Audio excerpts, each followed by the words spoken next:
manifestaciones oculares de enfermedades sistémicas. ¿Bien? Orientado principalmente por neuropatía de Graves y retinopatía diabética.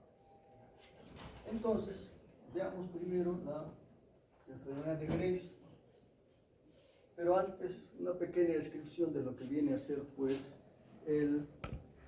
la órbita, ¿ya? Porque la oftalmopatía de Graves tiene origen en la órbita, así como otras enfermedades, y las manifestaciones van a ser bastante similares. Entonces, lo que va a hacer la órbita va a significar un recipiente donde va a contener a lo que es el globo ocular, que en su mayoría involucra un 50% del contenido de la órbita. A esto tenemos a los músculos extraoculares, que representan lo que es el 20%, y el tejido adiposo 25%. Todo esto está dentro de la órbita y es susceptible de sufrir enfermedad. Entonces, en la órbita tenemos principalmente a lo que es el globo ocular, y este globo ocular está en la órbita porque en parte los músculos extraoculares que permiten movimiento de este globo ocular sostienen en su sitio a lo que es la órbita, al globo ocular. Y los músculos extraoculares van a cumplir una función de que van a mover al globo ocular en diferentes posiciones de la mirada. Y en todas las posiciones de la mirada donde exista desplazamiento del globo ocular, que va a existir un paralelismo. Gracias a ese paralelismo que existe en el movimiento conjugado de los dos ojos, es lo que va a existir un buen movimiento de los ojos y además la no presencia de lo que es diplopia. ¿Ya? La diplopia va a ser o va a aparecer cuando existan alteraciones en este paralelismo.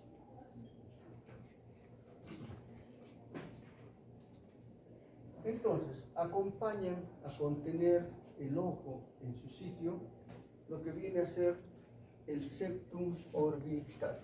El septum orbitario va a estar en la parte anterior y va a cumplir esa función también de sostén de lo que vendría a ser el globo ocular.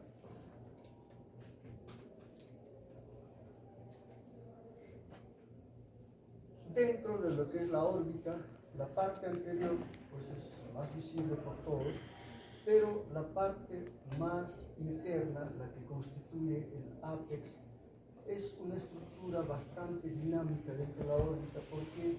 Porque a través de ella va a haber una comunicación con el sistema nervioso central, ya sea de orden vascular, de orden nervioso. ¿Ya? Entonces, pues, en lo que es el ápex orbital, vamos a tener al agujero orbitario, la hendidura esfenoidal superior e inferior, por donde va a comunicarse diferentes estructuras desde el globo ocular. Tenemos acá al nervio óptico, que va a atravesar por el canal óptico hasta el sistema nervioso central. Tenemos a lo que es el nervio motor ocular común, lo que es la arteria oftálmica, que están saliendo por esas estructuras. Y acá tenemos lo que es el anillo de zinc, por donde, estos son las aponeurosis de los músculos rectos, por donde salen pues diferentes estructuras, tanto por lo que es el agujero, las hendiduras esfenoidales, como por el agujero óptico. Entonces pues hay mucha comunicación, y en cualquier patología orbitaria toda manifestación se va a deber a esta rica comunicación que hay con el sistema nervioso central. Entonces, la órbita va a dar sostén a todo lo que es el globo ocular y sus anexos, pero de ellas, en un traumatismo, las estructuras más frágiles a romperse van a ser la pared medial y el piso de órbita, sobre todo el piso. Cuando hay una fractura del piso de órbita, ¿qué otras cosas se pueden presentar? Que el ojo cae, se se produce un enoftalmos o que puede haber atrapamiento de músculos extraculares, con lo cual hay restricción de movimientos. A través de lo que es la vena oftálmica superior o inferior, también va a drenarse lo que viene a ser la estructura periorbital. ¿Ya? Entonces, esto potencialmente, ¿qué puede condicionar? A que enfermedades de tipo infeccioso que estén en la zona periorbitaria puedan pasar a estructuras de lo que es la órbita e incluso el sistema nervioso central, produciendo infecciones. ¿Ya? Es por eso que se recomienda que estructuras perioculares deben ser tratadas adecuada y prontamente para evitar esta probabilidad.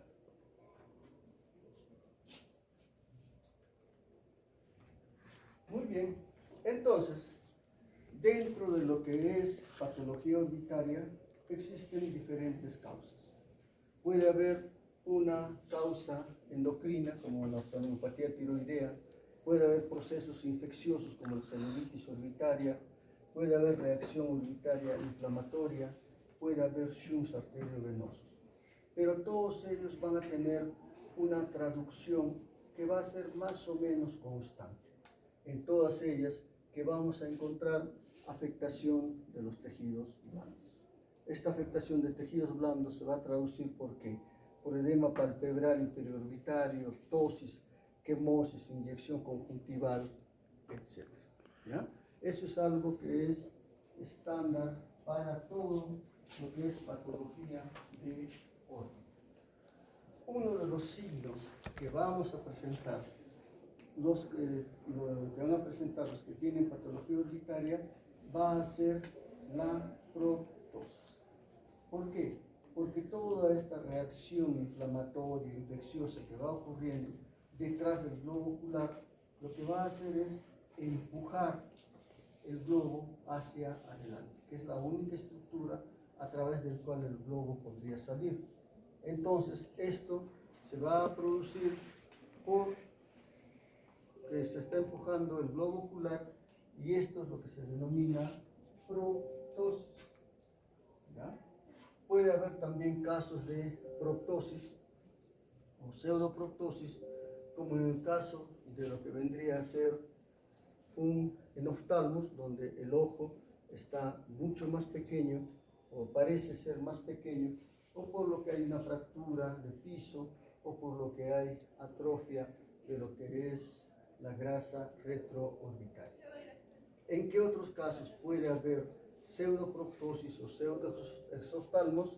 Cuando hay asimetría facial o cuando existen patologías tipo miopía que son bastante grandes, y entonces esto se manifiesta como que el ojo estuviera sobresaliendo.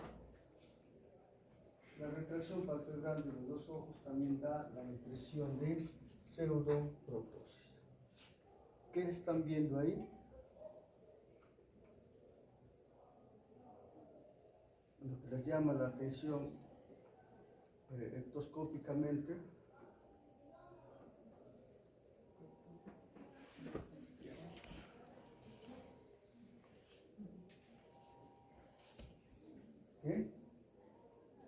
parece que el ojo izquierdo está más grande, más salido, ¿verdad? Podría decirse una proptosis. ¿Qué ven ahí?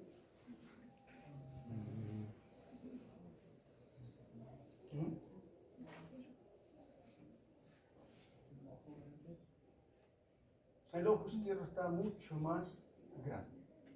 Y es por eso que en la foto anterior parecía que había proptosis. ¿Ya? Entonces, en estos casos, esto es una pseudoproptosis.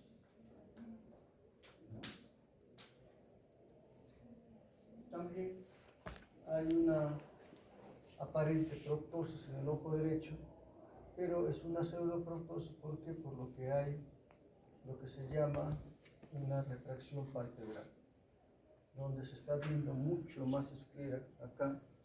En el otro lado parece que el ojo estuviera más salido.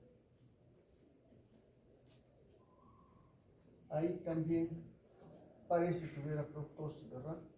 Pero en este caso es un síndrome de Cruzón donde tenemos o tienen los pacientes una hendidura, una órbita mucho más pequeña porque se cierran más temprano las suturas involucradas ahí, y esta órbita pequeña hace que un globo ocular normal sobresalga. ¿Ya? Esta es también una pseudoproptosis. Entonces ya habíamos dicho que dentro de lo que son las manifestaciones orbitarias puede haber un enoftalmos, un ojo mucho más pequeño. No, da la impresión que fuera pequeño. ¿Ya?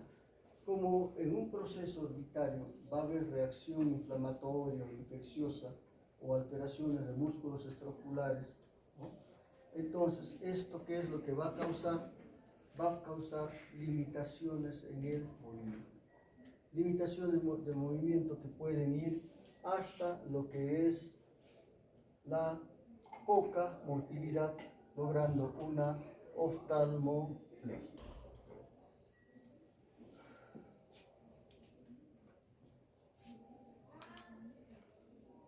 Ahora, cuando hay una oftalmoplegia, cuando hay limitación de movimientos, esto implica que puede ser de origen neurológico o puede ser de tipo restrictivo porque hay atrapamiento de músculos extraoculares o algo. Entonces, una forma de saber si estamos frente a uno u otro hecho es hacer la prueba de inducción forzada. ¿Qué implica esto? Se pone una anestesia en superficie ocular y que con una pinza se moviliza al ojo. Si hay movimiento del ojo en forma normal en diferentes posiciones, nosotros decimos esto es neurológico. Pero si hay resistencia al movimiento, ya habrá otra razón, un problema restrictivo que habrá que diferenciar. Bien, en lo que es la patología orbitaria puede haber problemas de visión. Una manifestación es de que exista una disminución de la visión. ¿Y cuándo podría presentarse esta disminución de la visión? Cuando exista una alteración a nivel de la córnea, cuando esto se presente bajo la forma de una queratitis. ¿Y por qué se presenta una queratitis en una patología orbitaria? Por lo que existe proptosis. Cuando hay proptosis, hay mala oclusión palpebral, hay mala distribución de lágrimas sobre la superficie corneal y ahí sobreviene lo que es la queratitis puntata. ¿Qué otra cosa puede explicarnos que haya una disminución de la visión? Cuando exista compromiso del nervio óptico. Cuando hay compromiso del nervio óptico en orbitopatía tiroidea, generalmente es porque ese nervio es comprimido por unos músculos que están hipertrofiados, como lo vamos a ver, y esto causa alteraciones en la visión que tiende a disminuir. Como hay un proceso inflamatorio, infeccioso de masa, porque da un efecto de masa que está empujando al globo ocular, entonces en esas circunstancias la parte posterior del globo puede tener ¿qué cosa? Pliegues, y si estos pliegues están en lo que es el área macular, que producirá también disminución de la agudeza visual.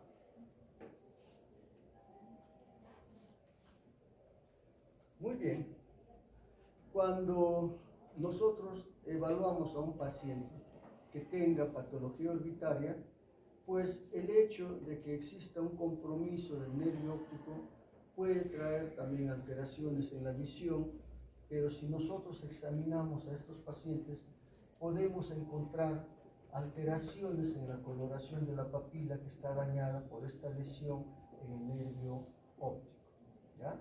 Pero esta lesión en el nervio óptico no aparece a veces en el cuadro florido de la enfermedad, sino, por decir, tenemos un paciente que tiene una neuritis óptica. ¿Qué vamos a encontrar en el examen? Pues encontraremos edema de papila, una papila enrojecida, etc. Pero en esos momentos no vamos a encontrar estos cambios de coloración. Los cambios de coloración van a aparecer al mes, mes y medio. Cualquier noxa que sufre el nervio óptico, ya sea de orden traumático, edemas de papila, papilitis, etc., al mes, mes y medio comienzan a aparecer cambios en lo que es el color de la papila, como acá, que estamos viendo una papila más pálida. ¿Ah?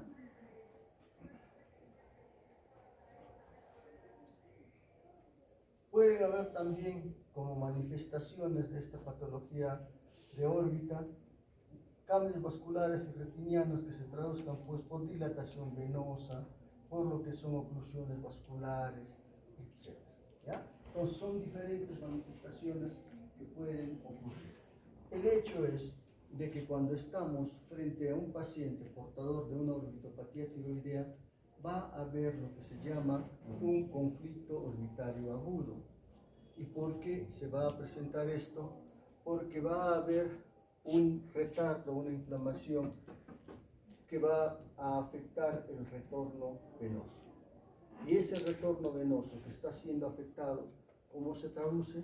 A través de lo que es edema e inflamación de la conjuntiva, de los párpados, de la órbita, etc. Esto, además, ¿qué es lo que va a producir? Va a producir proptosis, que el globo ocular vaya hacia adelante. Va a producir un edema general cercano a la vista, como los párpados, conjuntiva o órbita, y también producirá grados de oftalmoplegia, dificultad de movimientos hasta lograr una parálisis ocular. Todo esto va a ir acompañado de otra sintomatología, dentro de los cuales va a haber pues dolor. ¿Ya? El dolor intenso es una manifestación de este conflicto orbitario agudo.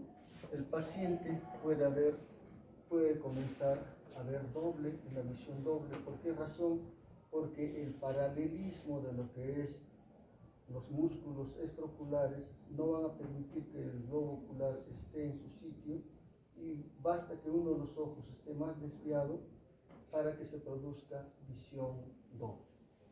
Y si está viéndose alterado el nervio óptico, habrá también pues pérdida de la visión. Todo esto se presenta en lo que es el conflicto orbitario agudo, que es lo que va a caracterizar a un problema o una patología de órbita. ¿Ya? Entonces, veamos ahora lo que es la orbitopatía de Graves. La orbitopatía de Graves, llamada también tirocosis, tirotoxicosis, es una enfermedad autoinmune que se presenta entre los 30 y 40 años, pero también, si bien es cierto que se presenta sobre todo en pacientes hipertiroideos, también puede presentarse en pacientes tiroideos. ¿Ya? ¿Qué es lo que ocurre en esta patología? Va a haber una infiltración o una inflamación celular, de tal forma que va a existir pues tejidos intersticiales, grasas y glándulas lagrimales que van a estar infiltrados con leucocitos, células plasmáticas, macrófagos, etc., aparte de la acumulación de glucosa, aminoglicanos y retención de líquidos. En lo que es la orbitopatía de Graves, va a haber una inflamación de los músculos extraoculares. Prácticamente en esta oftalmopatía de Graves podríamos decir que el órgano blanco a ser afectado son los músculos extraoculares, los cuales en el estado agudo de inflamación van a producir cierta restricción de movimientos, y cuando ya cicatrice más adelante, ya estos músculos se vuelven fibrosos y también existirá pues alteraciones en los movimientos oculares y probablemente también visión doble. Entonces, cuando hay una orbitopatía tiroidea, la forma de manifestación generalmente va a ser dos.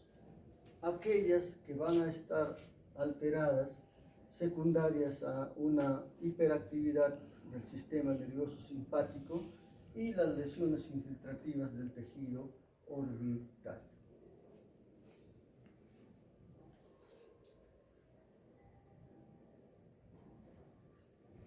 Entonces, cuando estamos frente a un paciente con orbitopatía de Graves, tenemos que tener en cuenta que las manifestaciones clínicas no guardan relación con la gravedad de la disfunción tiroidea, ¿ya? El hecho de que de pronto tenga una enfermedad tiroidea grave, moderada, etc., no guarda relación con la aparición de esta orbitopatía. Ahora, como manifestaciones clínicas, ¿qué es lo que vamos a tener? La retracción palpebral, ¿ya? Esta es la forma más frecuente de manifestación, la oftalmopatía infiltrativa, ¿no? Y dentro de esto va a haber la neuropatía óptica y miopatía restrictiva. Ya estos dos son resultados sobre todo de lo que es la oftalmopatía infiltrativa, como lo vamos a ver.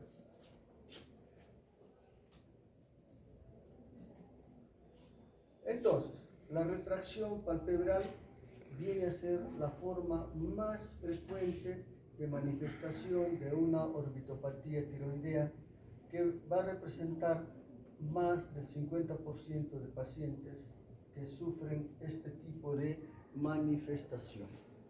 Va a existir pues una sobreacción secundaria del recto superior, elevador, etc., por una sobreacción simpática inducida humoralmente por el músculo de Müller. Entonces, ¿esto qué es lo que va a producir? La retracción palpebral. ¿Cómo se reconoce una retracción palpebral?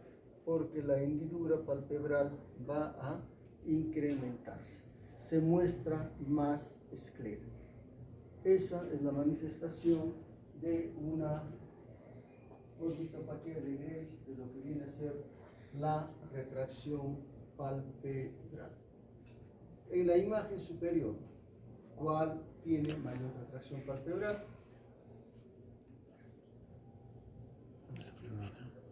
El ojo izquierdo.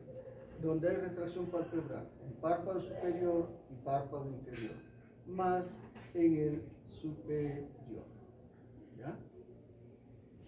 Entonces, esta es la forma de manifestación de la orbitopatía de Graves, ¿no?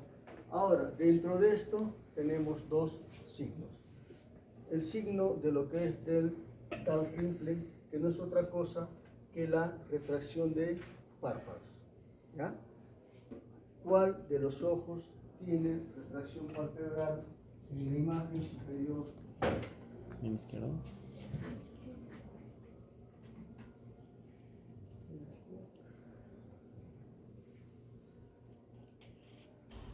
¿Cuál?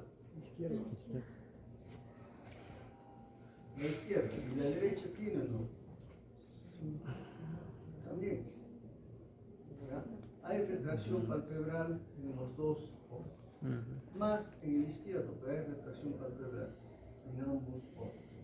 El signo de Von Graf viene a ser cuando hacemos que el paciente mire hacia abajo, el ojo que está afectado desciende mucho más lentamente. En la imagen inferior, ¿cuál será el ojo afectado? El ojo derecho, ¿no? Entonces, esto viene a ser pues la retracción palpebral, que es la manifestación más frecuente en la orbitopatía de Graves. Y esto sí, en la mayoría de los casos mejora espontáneamente sin tratamiento, y ya en algunos será necesario pues operar para que vuelva a su estado natural. ¿Ya? Bien, la otra forma de manifestación de orbitopatía de Graves constituye la oftalmopatía infiltrativa, donde habíamos dicho que va a haber una infiltración y edema celular del contenido orbitario, párpado, conjuntiva, órbita, etc., que se va a traducir por la lagrimeia o fotofoco. También habrá una proptosis, o sea, una proptosis irreductible. ¿Qué implica esto? De que esa proptosis, cuando nosotros hacemos maniobras de presión, no va a ir hacia adentro. ¿Por qué? Porque hay algo que lo está empujando que es bastante firme. Va a haber una infiltración y retracción de los músculos extrínsecos. En la parte de oftalmopatía infiltrativa, los músculos recto inferior y recto medio son los músculos más afectados. Puede haber afectación de la retina, puede haber afectación del nervio óptico, sobre todo, que cuando hay afectación del nervio óptico recibe el nombre de oftalmopatía de Graves maligna, pero en estos casos el nervio óptico se afecta en forma secundaria. ¿Secundaria a qué? A lo que es la hipertrofia de los músculos extraoculares que están dañando al nervio óptico en la base de la óptica. Bien, una proptosis. Proptosis que es calificada en base a qué tanto proptosis hay. Mayor proptosis, más peligroso. ¿Qué hay en este tipo de pacientes? Generalmente, con las proptosis va a existir sobre todo daño de la córnea, que es algo que tenemos que proteger siempre, ¿no? Va a haber en estos pacientes lo que es una mirada espantada con alteración en la cantidad de parpadeo. Esto es propio de la oftalmopatía tiroidea, donde va a existir pues lo que es también disminución del parpadeo y mayor esclera que se muestra. En la imagen que estábamos viendo, será o habrá una oftalmopatía infiltrativa. Sí. Va a tener la cara ¿Qué de hizo? susto.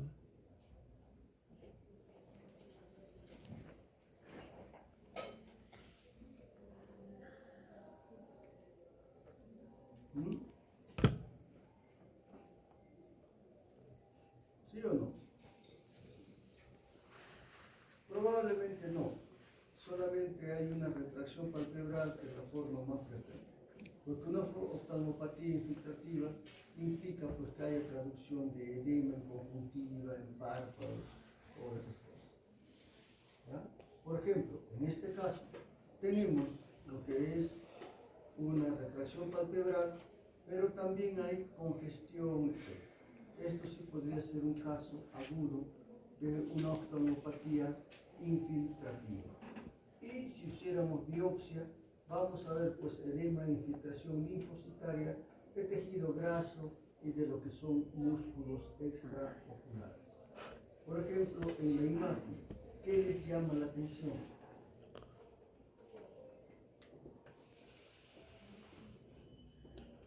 No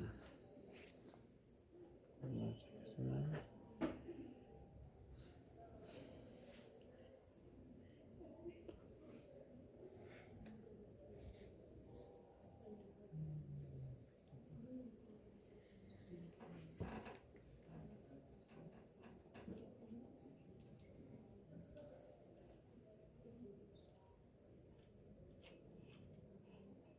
¿Algo ven? ¿Raro?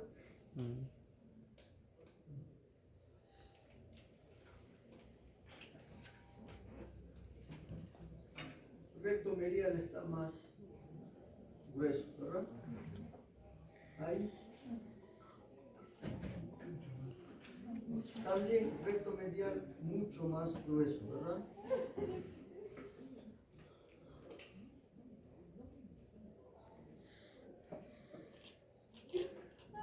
¿Algo?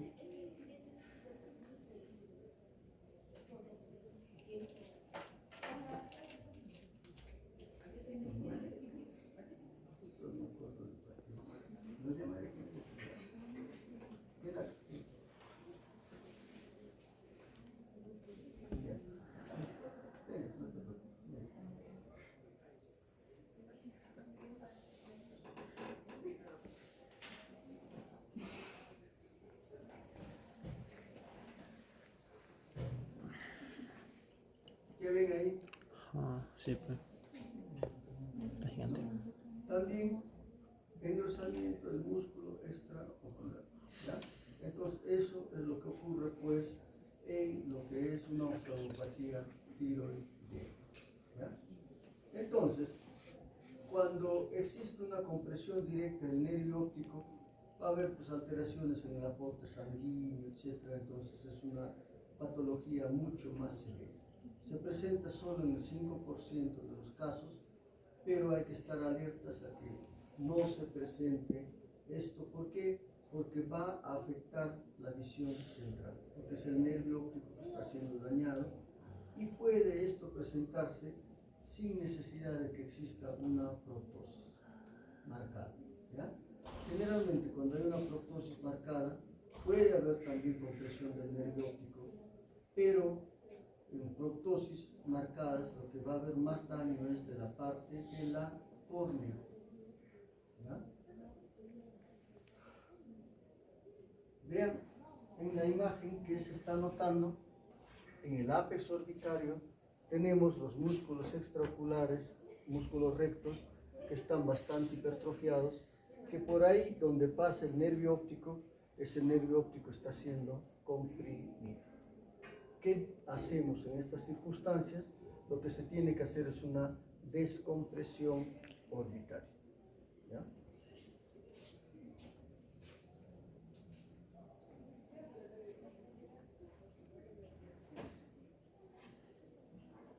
Muy bien, entonces la neuropatía óptica, esta que se va a presentar en forma más rara, en 5% de los pacientes, ¿cómo nos damos cuenta de que el paciente puede tener esto?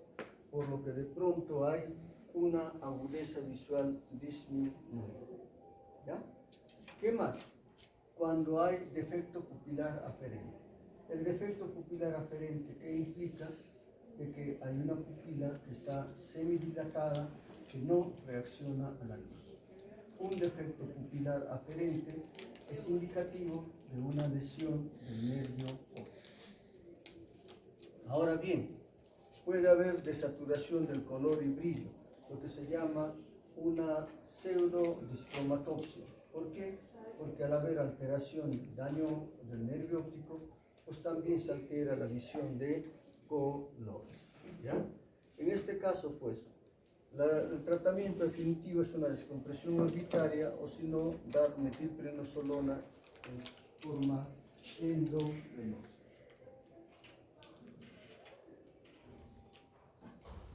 Dentro de lo que es la evolución de una oftalmopatía tiroidea infiltrativa, hay restricción de movimientos en el estado agudo. Pero cuando ya pase todo este estado agudo, también habrá restricción de movimientos.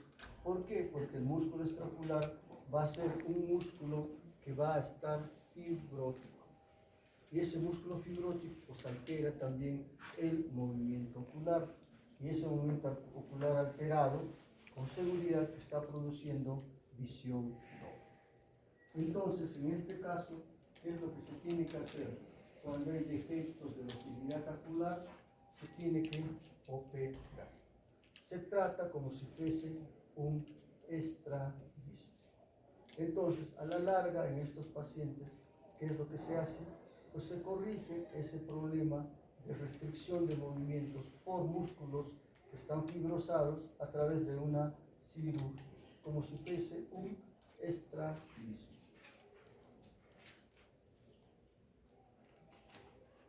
Ahora, esta afectación de músculos extraoculares puede no estar presente, puede hacerse presente e ir progresando e ir causando molestias tipo diplopia hasta que sea necesaria la corrección definitiva. ¿Ya?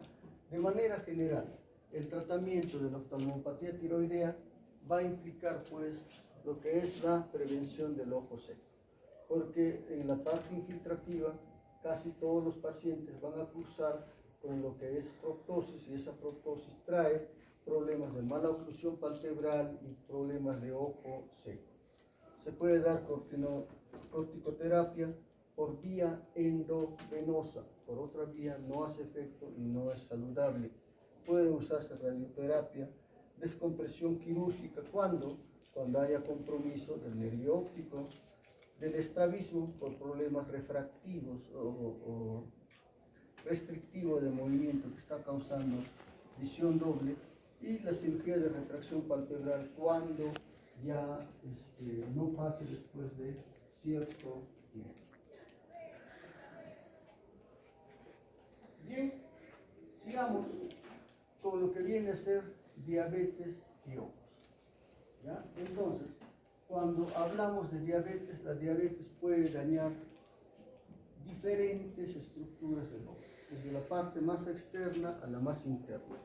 En los extraoculares puede haber alteración a párpados, conjuntiva, en párpados el xantelasma, en conjuntiva microalteraciones vasculares, pero que son manifestaciones no tan relevantes. Lo que sí, los músculos extraoculares, la parálisis de ellas, el tercero y sexto par craneal, son manifestaciones más frecuentes de lo que es la parte extraocular.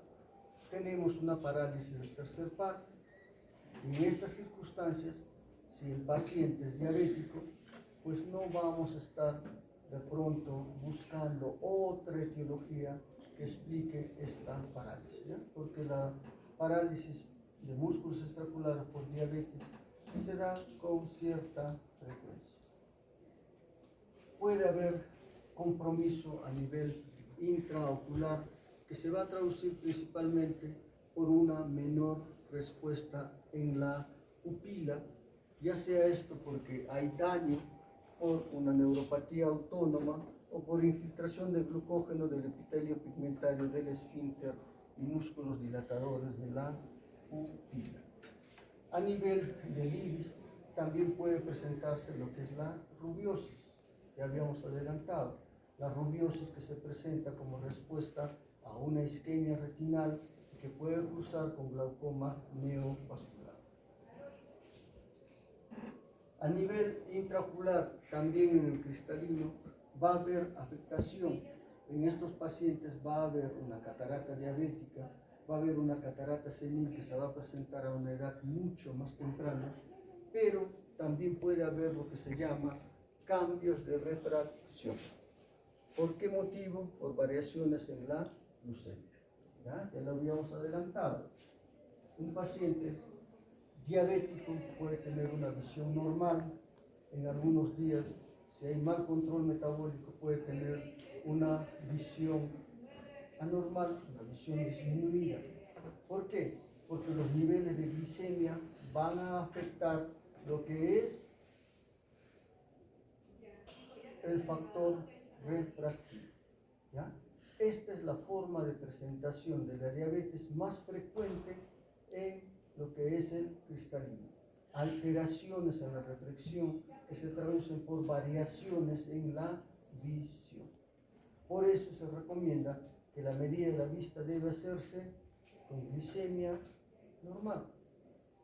Porque si hacemos una glicemia con el paciente de 200 miligramos en ese momento de glicemia, pues ese lente no le va a servir cuando tenga 110. ¿Ya? Hay que hacer con glicemia normal. Puede haber una catarata diabética. A nivel intraocular también puede haber lo que es neuropatía óptica, retinopatía diabética. La retinopatía diabética es la forma más frecuente de lo que es alteraciones de la diabetes en la vista, pero la neuropatía óptica, al igual que existe neuropatía en diferentes partes del cuerpo, también puede haber neuropatía óptica. ¿Ya?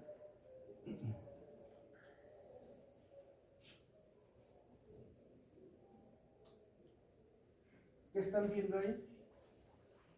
Lo más saltante que es. Embarazamiento. Y el nervio óptico blanquecino. Papila óptica, ¿cómo lo escribirían?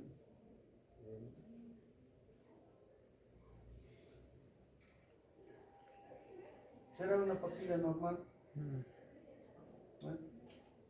Color de la papila normal es color anaranjado. Este es de color blanquecino, ¿ya? Esto es una neuropatía óptica, ¿ya? Entonces, cuando vemos nosotros papila, la papila, ¿qué podemos encontrar? ¿O qué debemos buscar? Color de la papila. Ver los bordes si están definidos para ver si hay edema o no hay edema y ver la excavación de la papila. La excavación de la papila, ya saben, en la parte central, que poco a poco se va haciendo más grande y esto va a causar, ¿qué cosa? O va a ser un probable diagnóstico de glaucoma. Lo que es edema de papila cuando los nervios no están bien definidos, pues eso es edema de papila que generalmente nos traduce un problema central o alteraciones en el color de la papila. Eso nos va a significar traumatismo de la papila o secuela de algo, ¿ya? ¿Y hacia qué cambia la coloración? Hacia una palidez, a un color gris. Cuando veamos esto, o es un glaucoma terminal, o ha habido una lesión de sección del nervio óptico, o ha habido un edema de papila, ¿ya? No aparece de inmediato, más o menos al mes.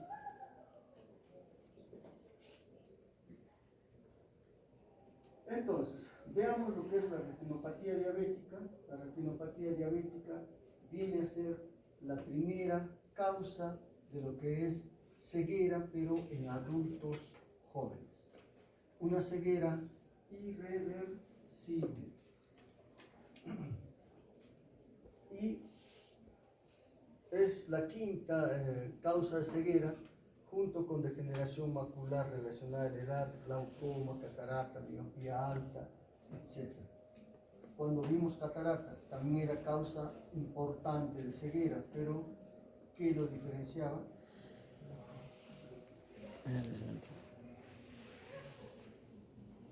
A que era una ceguera reversible, ¿ya? En cambio, acá no, es ceguera irreversible y más en gente joven. Entonces, la retinopatía diabética se va a presentar en los dos tipos de diabetes, ¿ya? En la tipo 1 y en la tipo 2. En cualquiera de los dos se va a presentar. ¿Qué factores de riesgo tenemos para que aparezca una retinopatía diabética? En primer lugar, la duración de la diabetes, que se constituye en el factor más importante. ¿Por qué razón? Porque es un factor que nosotros no podemos intervenir, ¿ya? Se dice que hay una incidencia de retinopatía diabética del 90% después de los 30 años que el paciente es diabético. Otro factor de riesgo es el mal control metabólico. Esto sí nosotros podemos intervenirlo. Entonces, cuando hay un buen control metabólico, va a ser muy importante en cuanto al desarrollo y progresión de la retinopatía diabética. Y otra cosa, el embarazo también es otro factor de riesgo, porque si una paciente tiene diabetes y está embarazada, debe tener un control estricto de su diabetes para evitar progresión de la misma. Como factor de riesgo, la hipertensión y retinopatía diabética. Existe pues un empeoramiento de retinopatía diabética si hay un mal control de la presión arterial. Cuando ya se suma una afectación renal, también el pronóstico de retinopatía diabética empobrece, ¿no?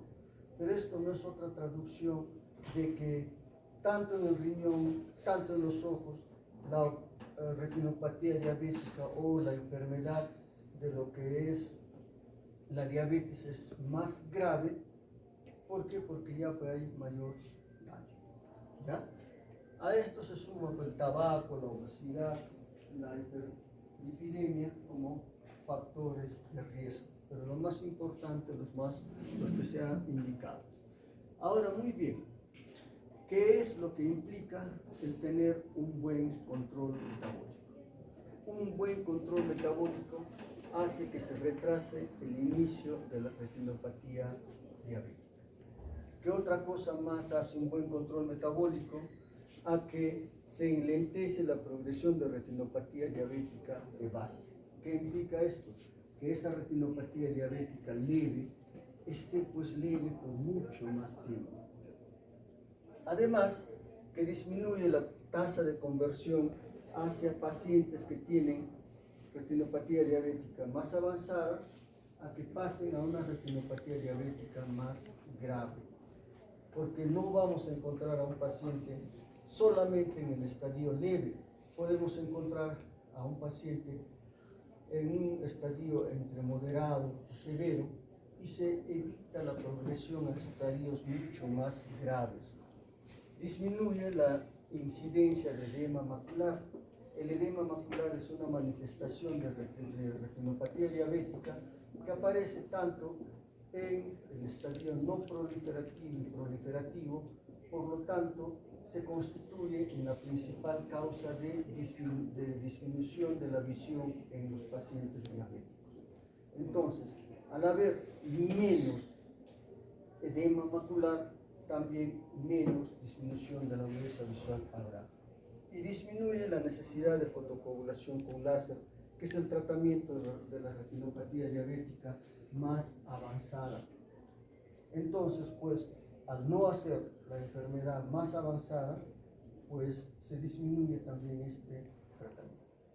Entonces, es muy importante el control metabólico, ya que no podemos revertir lo que es que el paciente no tenga diabetes ni el tiempo de la diabetes. ¿Esto se puede hacer a nivel primario, el control de esto o no? ¿Qué recomendarían ustedes a un familiar, a algún amigo que tenga diabetes?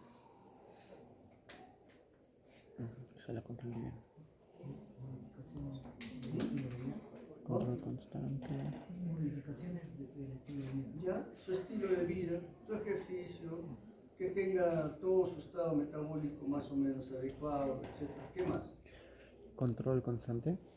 ¿Mm? Control constante. ¿Ya? Y el control constante, ¿qué implica que hagas? Ir al hospital. ¿Cómo controlas si tú dices, está bien, está mal? Con la glicemia. Con la glicemia, ¿verdad? Entonces, también para tener un buen control metabólico, se debiera de cambiar ya esta forma de evaluar la problema. ¿Ya? ¿Por qué? Porque una glicemia puede salir alterada si tú haces un buen control 1 o 2 días del examen, antes del examen. ¿Ya? Pero si tú evalúas con hemoglobina glicosilada, eso nos va a indicar cuál ha sido el estado metabólico de hace 2, 3, 4 meses. Entonces la forma de evaluar también debiera de mejorar. ¿Ya?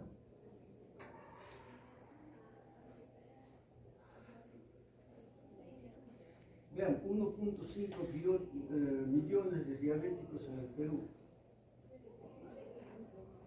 ¿Ya? Entonces, ¿para qué nos sirve esto?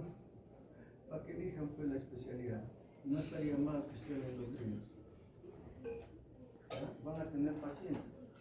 5 millones, más la edad que está avanzando y que con la edad se sabe hay más incidencia de diabetes, pues población asegurada por buen tiempo. Entonces, un paciente diabético de alto riesgo, ¿quién va a ser? Aquel que tiene un mal control metabólico. ¿Y esto se traduce con qué? Con una hemoglobina glicosilada mayor a 7.5. ¿Ya? La glicemia en ayunas mayor de 125 miligramos por decilitro también es otro factor de riesgo de paciente diabético y presiones arteriales que no se controlan. ¿Ya? Entonces, pues hay que evaluar todo esto a un paciente con diabetes. ¿Para qué? Para que esto no se traduzca en lo que es retinopatía diabética, porque el riesgo a quedar ciego en los pacientes con retinopatía diabética es 25 veces más que cualquier otra persona que no tiene diabetes. Y algo que hay que tener en cuenta es de que esto puede ser asintomático hasta fases tardías. ¿Ya? Puede este paciente tener retinopatía diabética de las más avanzadas y ser asintomático y tener buena visión. Tengan en cuenta eso. Es como el glaucoma, que cursan con buena visión.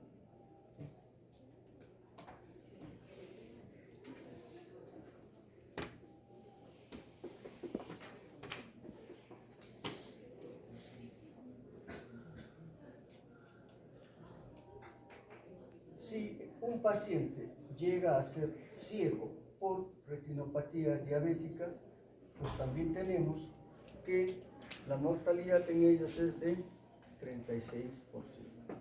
¿No? ¿Esto qué implica? Un mal estado metabólico que va a pasar factura a todos los órganos del cuerpo y esto se traduce en mayor mortalidad.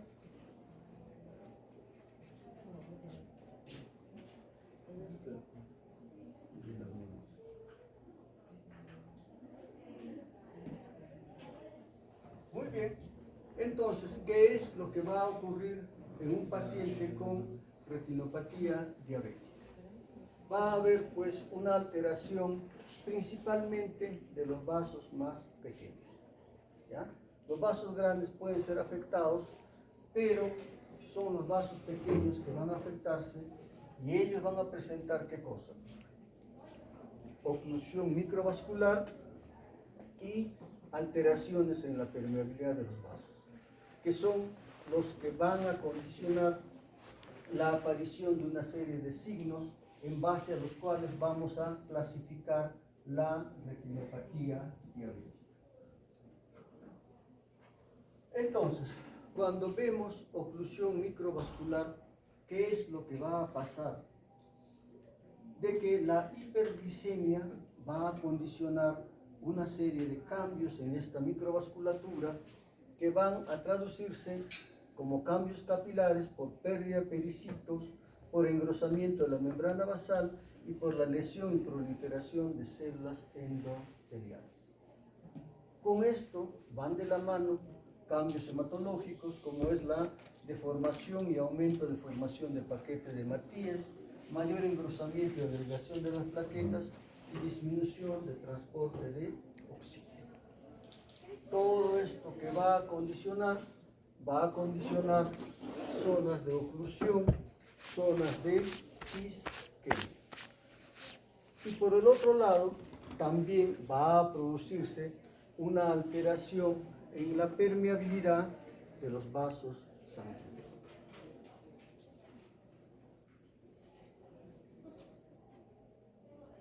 Entonces, cuando existe esta oclusión microvascular, esto va a traer como consecuencias que exista una isquemia e hipoxia retiniana. Y cuando hay una isquemia retinal, ¿qué es lo que va a haber? Va a haber pues la liberación de sustancias vasoproliferativas y estas sustancias vasoproliferativas va a producir lo que es vasos sanguíneos anómalos que van a estar sobre la retina.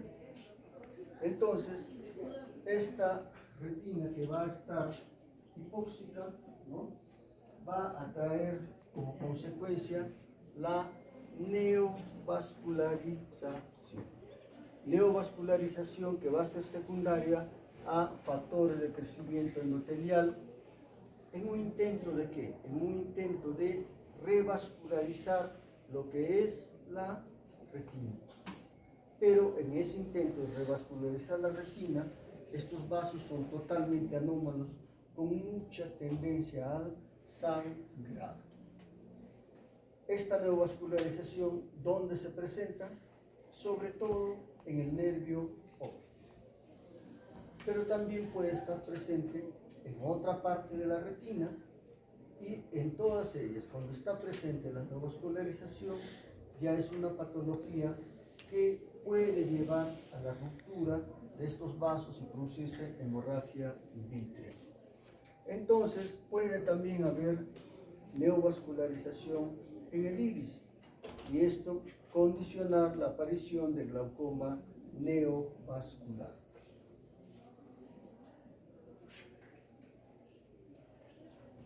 Por otro lado, va a haber pues una alteración en la barrera interna hematorretinal, que va a traducirse por extravasación de contenido sanguíneo hacia lo que es la retina. Y esto va a producir edemas retinianos, que son más importantes cuando tienen su expresión a nivel de la mácula. Edema macular, en esas circunstancias sí, que es lo que va a producir disminución de la visión. Entonces, producto de esta extravasación, vamos a tener lo que son los exudados duros que se manifiestan como puntos blanquecinos, que van a estar presentes en diferentes partes de la retina, pero que tienen mayor avidez a presentarse en el área macular, y cuando se presenta en el área macular, esto es indicativo de que hay un edema macular, y habrá también pues una disminución de la visión. Entonces, como complicación de lo que es la patogenia de la retinopatía diabética, al final, ¿qué aparece? Aparece neovascularización en el proceso de isquemia, y va a haber presencia de edema por la presencia de alteraciones en la vasculatura retinal. ¿Qué estamos observando?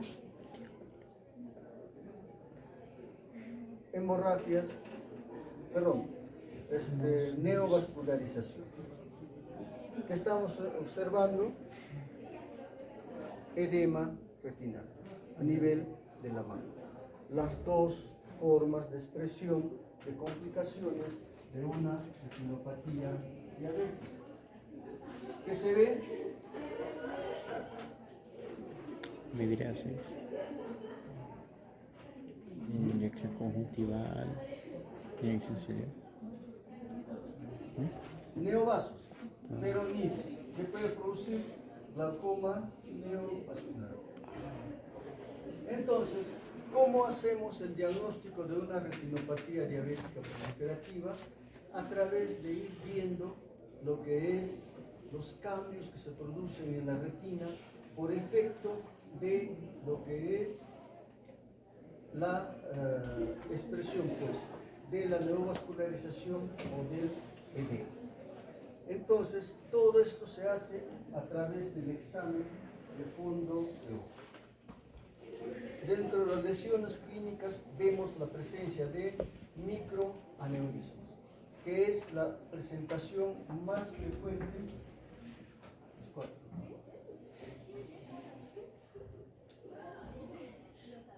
Ya será por tarea. ¿Qué vamos a hacer una clase extra para esto? Virtual, doctor. Media horita paremos un día de la semana. Ya, doctor. ¿Ya?